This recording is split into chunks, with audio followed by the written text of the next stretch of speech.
Important खबर आ रही है मुंबई में। AIMIM leading on 2 seats in Mumbai, यानी वार्ड 145 और चीता कैंप 2 जगहों पर ओवैसी की पार्टी भी लीड कर रही है। कह रहे थे वहां पे कि हिजाब वाली को मेयर बनाएंगे, हिजाब वाली बेटी को।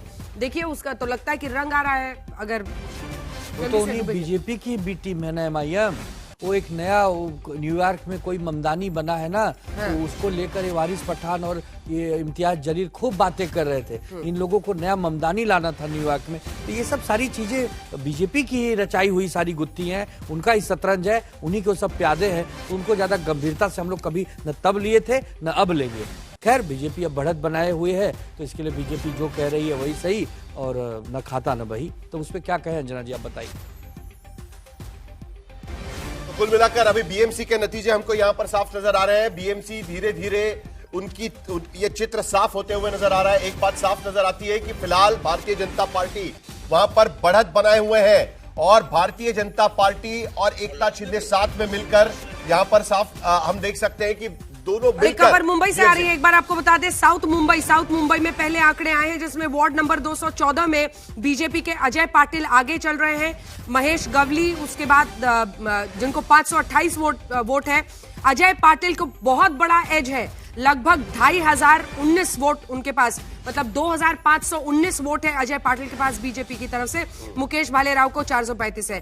तो वार्ड 215 में अगर आप देख लीजिए तो वहां पर भी संतोष ढाले बीजेपी के आगे हैं, 2224 वोट उनके पास है। भावना कोहली जो वहां पर है 751 वोट, और नोटा को भी 96 वोट वहां पर पड़े हैं। राज ठाकरे की जो MNS है वो 2 सीटों पर कल्याण डोंबिवली में आगे चल रही है, और 145 नंबर वार्ड और चीता कैंप दोनों जगहों पर ओवैसी की पार्टी आगे चल रही है। अगर आप नवी मुंबई को देखें तो 15 सीट शिवसेना, 12 सीटों पर आगे चल रही है जो शिंदे साहब की पार्टी है। भाजपा 15 सीटों पर आगे चल रही है। तो अब जैसे जैसे डिटेल्स आ रहे हैं हम आपको बता रहे हैं, लेकिन यहां पर देखिए मुंबई में फिर से मामला पूरी तरह से पलट गया। 28 सीटों पर अगर शिंदे और देवेंद्र फडणवीस और शिंदे आगे हैं, तो 15 सीटों पर ठाकरे बंधु और शरद पवार कांग्रेस 2 सीटों पर इस वक्त आगे चल रही है। जबकि नागपुर के भीतर भारतीय जनता पार्टी ने क्लियर बढ़त वहां पर बना ली है। 41 सीटों पर बीजेपी वहां पर आगे चल रही है। नंबर 2 पर वहां पर कांग्रेस नजर आती है। पुणे में 52 सीटों पर बीजेपी आगे चल रही है। यानी कुल मिलाकर बीजेपी डिसिसिव एक तरीके से बढ़त उनकी बनती हुई वहां पर नजर आ रही है। 18 सीटों पर अजीत पवार और शरद पवार साथ में वो नजर आ रहे हैं, और शिवसेना एकनाथ शिंदे की 4 सीटों पर वहां पर आगे चल रही है। नागपुर हो, पुणे हो, साफ क्लियर है बीजेपी को हर जगह पर। ठाणे में भी आप देखें 15 सीटों पर बीजेपी प्लस आगे है।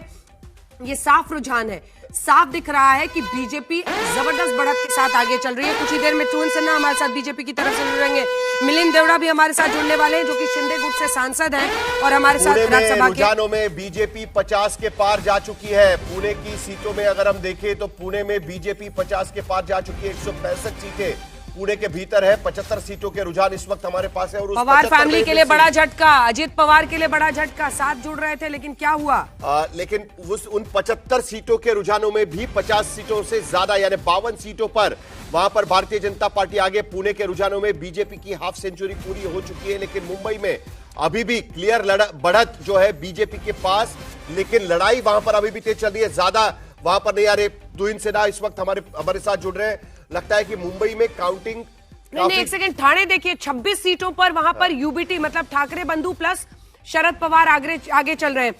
ठाणे से क्या कोई बड़ा सरप्राइज आने वाला है? जो वर्चस्व जहां पर एकनाथ शिंदे का है वहां पर 15 पर बीजेपी प्लस है, और 26 सबसे ऊपर देखिए 26 स्क्रीन में ऊपर वाली जगह पर देखिए 26 पर ठाकरे बंधु आगे चल रहे हैं। 41 सीटों के रुझान है फिलहाल। 131 में से 41 सीटों के रुझान है, और ठाणे में कुछ सीटें बिन विरोध चुनकर भी आई है। बिना किसी विरोध के वहां पर एकनाथ शिंदे ने अपना खाता पहले ही खोल के रखा हुआ है।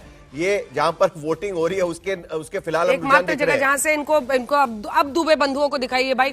ठाणे पर भी एक चर्चा हो जाए। बताइए, अब दुबे जी को ललकारेंगे। गुलाब जी मुझे बहुत ज्ञान दे रहे थे, खुद ठाणे से हैं और मैं मुंबई से हूँ। अब ठाणे में हम आगे बढ़ गए हैं। क्या हो गया? हम ठाणे में थोड़े आगे बढ़े हैं। मुस्कुराइए, आप ठाणे में हैं।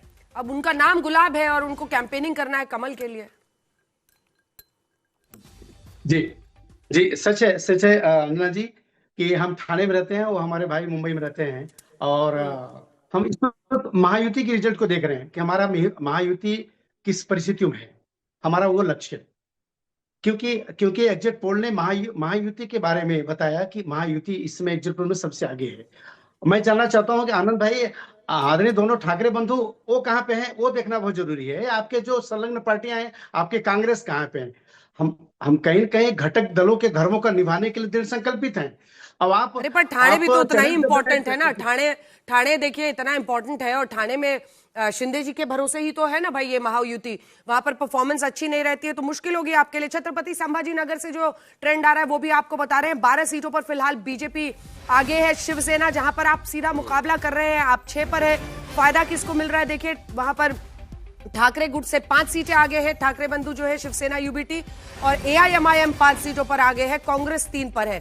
तो ये तो आपकी करनी है ना। अगर यही हाल हो रहता है तो फिर ये तो चैलेंज बन जाएगा। टून सिन्हा हमारे साथ जुड़ गए हैं ना बीजेपी से। हाँ। आपका एक रिएक्शन जल्दी से इस पर।